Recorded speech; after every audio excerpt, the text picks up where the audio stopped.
Oh my God, some basic set of chords like this. Really boring. You can make them sound amazing. Let's use an analog synth. We'll change the frequency, we'll change the resonance, and we'll go ahead and detune. So let's start with the detune.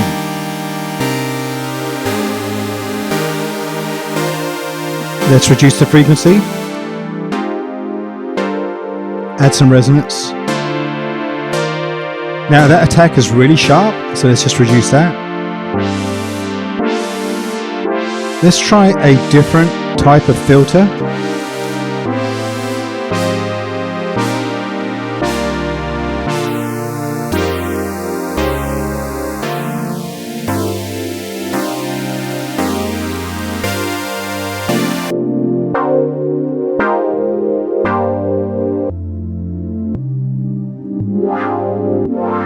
So with these really basic set of chords, you can really add a lot of life into these, and you can automate and make them swell to your heart's content. Subscribe for more videos like this.